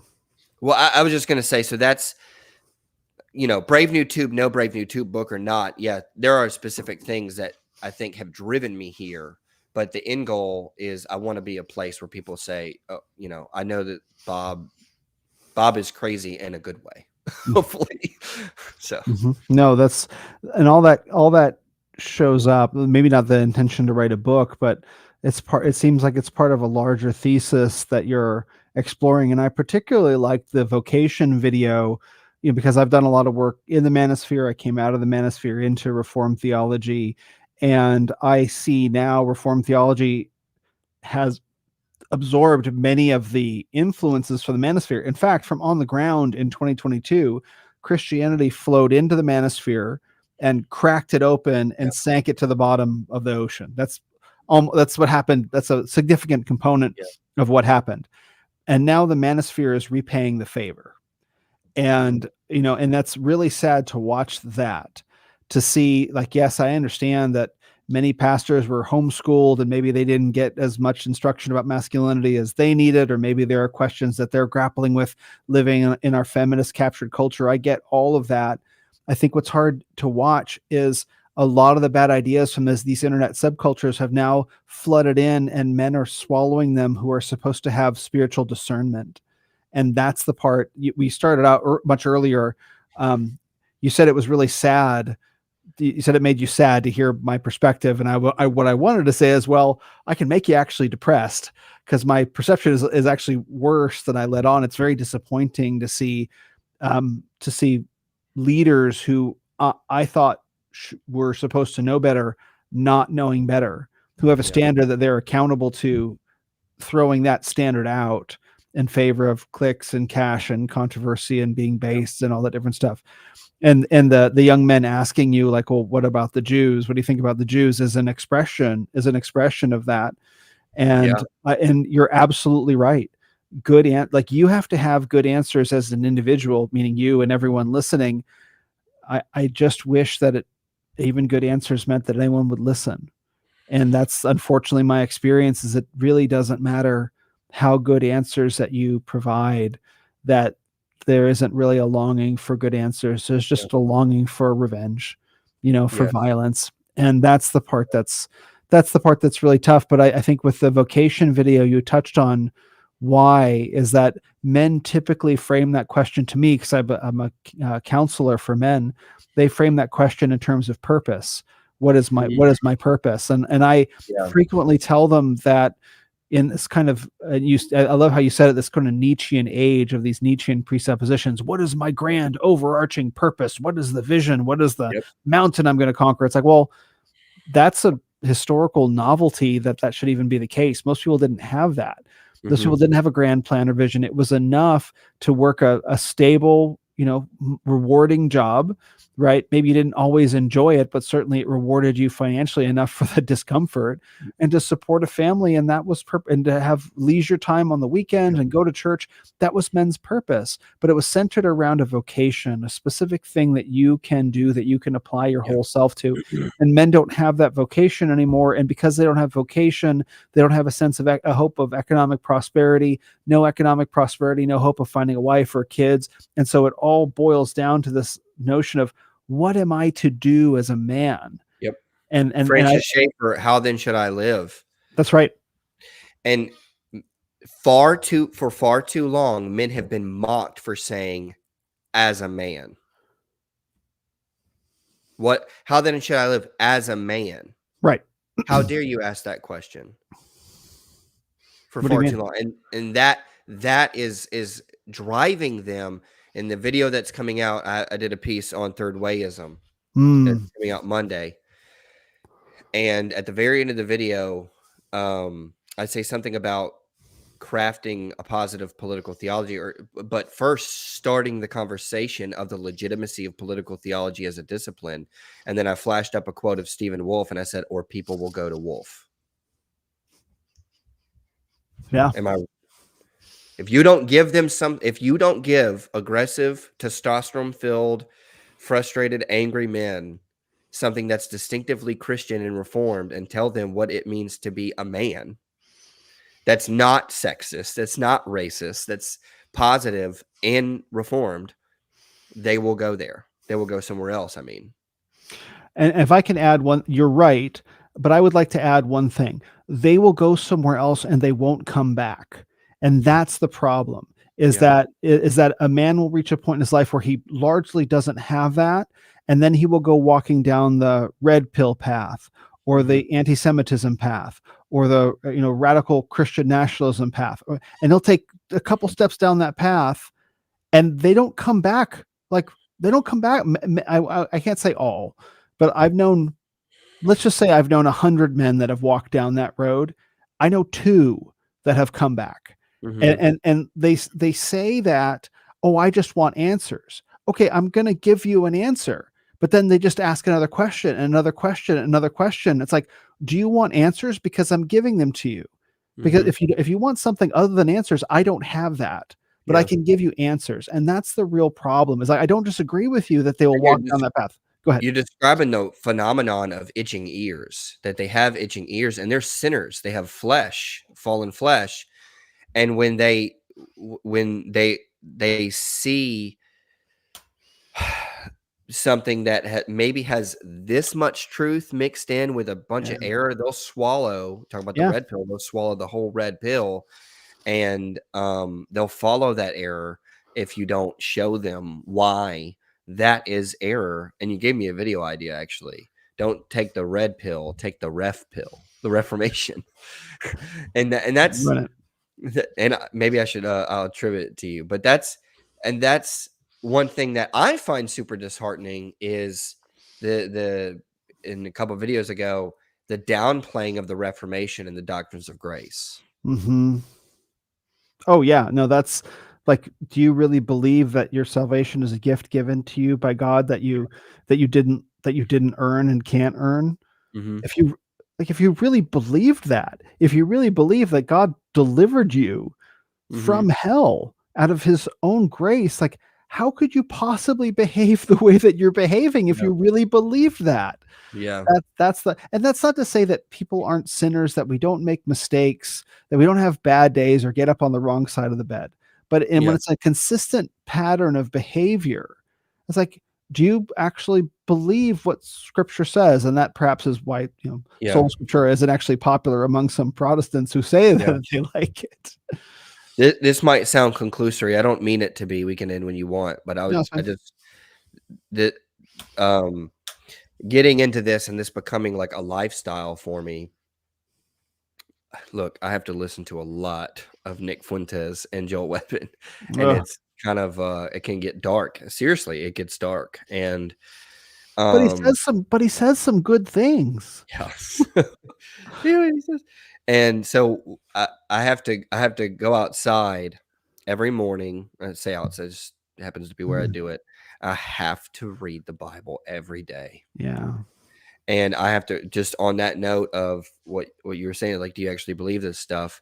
I have to ask myself that question as the content creator who's trying to solve a couple of problems.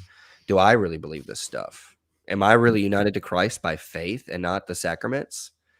Is does the grace come to me? Is it grace alone, or is it grace and Christ plus the church and the sacraments and all these things? No. Divine liturgy.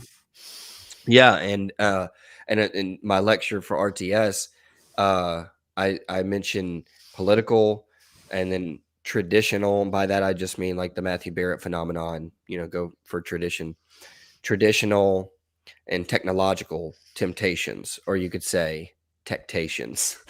But these are No, I can't. temptations that are going to tempt people to sacrifice their evangelical faith, theology, and ethics as well, to achieve a political and cultural victory. And I face those temptations a lot in just having to do this, and I can feel the brain rot being Mm, online and having to sift through all these things in order to put some things together for people's consideration. And I have felt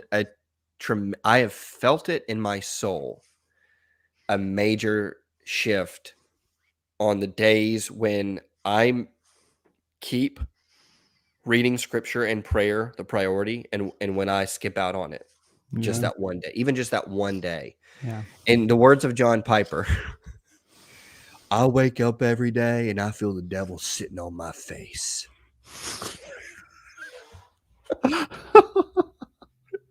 I I know that And you go ahead. do what? Go ahead. And he was saying that in the context of, should you look at your phone first thing in the morning, which I'm not going to make a law out of that, but it's a good point of wisdom that maybe run to the word and prayer and center yourself on and you coming from the new age, you talk about like centering yourself, right? But Yeah, like there, but and on that on meditation, like the world's way of meditation is emptying your mind, but Christianity says fill your mind with truth. yeah. And you have to do that every single day. And then another note that will sound conclusory, cousin to this, is the the schisms that we see in the church, or in my framing, the sacrifice of truth for the sake of ecumenism as well. Bavinck has this really, I think it just became my second favorite Bavinck quote. My first favorite Bavinck quote now, I think, is faith in providence is akin to faith in redemption. But Mhm. but what was a favorite of mine for a long time was, if when we look at the schisms and divisions throughout church history, we'll be tempted to believe that the church, the spiritual unity that's described for us in the New Testament is not real. That we could look at all this division. And then he said something along the lines of this: the spiritual the spiritual unity of the church transcends all of the schisms throughout church history. It is a spiritual unity that you sometimes can't even see. And I'll add, I don't know if he said this, but I'll add, and it transcends the perceived unity. So there are times when you might look and see a Webben and a Calvin Robinson being united and say that's church unity. Maybe not necessarily. The unity that's described in the pages, especially John 17, is not always an immediately perceived unity, both on an ecumenical sense and a schismatic sense. So if you see unity, that doesn't always mean that it's unity. And if you see schism, that doesn't always mean that it's, that schism actually even threatens the unity of the church.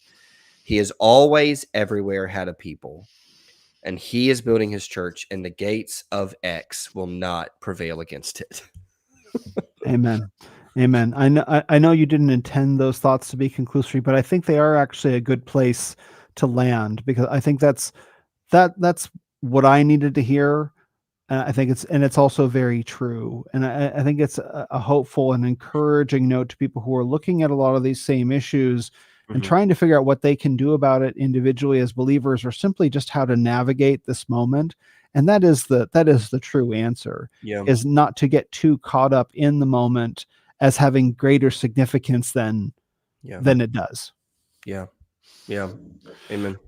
Wonderful. Well, Do we want to do comments? I don't know how you do this. yeah, we can do some comments. You want to do some chatting? We'll just check in with the chat.